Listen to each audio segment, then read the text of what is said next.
So today it rained and it cooled off just enough for me to think, oh, I could do some pasta. I'm going to make pasta Sunday.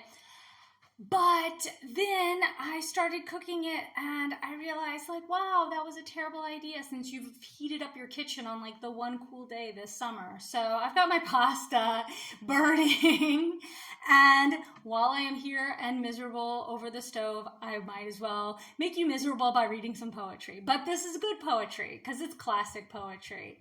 And the person whose poem I'm going to read is someone who you might not think of as a poet, and that is William Faulkner.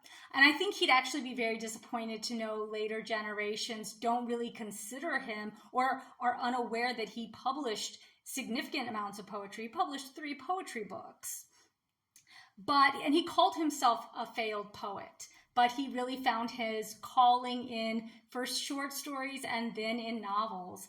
And I think that poetry, regardless of whether or not you want to write a book or you want to write poems, if you want to write, poetry is great just to train your writing ability.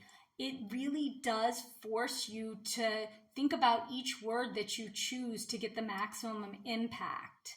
And it also makes you look at the symbolic representation of everyday things. You choose things based on how much meaning can this convey? What kind of secondary meaning, what subtle meaning or unspoken feeling can this create? So by writing poetry, it strengthens your ability to write anything.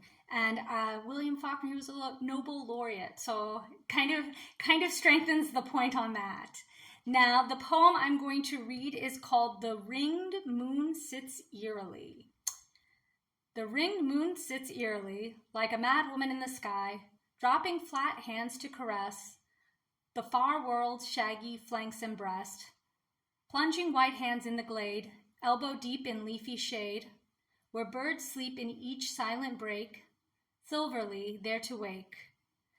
The quivering loud nightingales, whose cries like scattered silver sails spread across the azure sea, her hands also caress me. My keen heart does she dare, while turning always through the skies, her white feet mirrored in my eyes, weave a snare about my brain, unbreakable by surge or strain. For the moon is mad, for she is old, and many the beads of life she's told, and many the fair ones she's seen wither, they pass, and know not whether. The hushed earth, so calm, so old, dreams beneath heath and wold, and heavy scents from thorny hedge pause and snowy on the edge of some dark ravine, from where mists as soft and thick as hair float silver in the moon. Stars sweep down, or are they stars? Against the pines' dark echoed bars, along a brooding moon-wet hill, dogwood shines so cool and still, like hands palms up rigid lie in invocation to the sky, as they spread their frozen white upon the velvet of the night.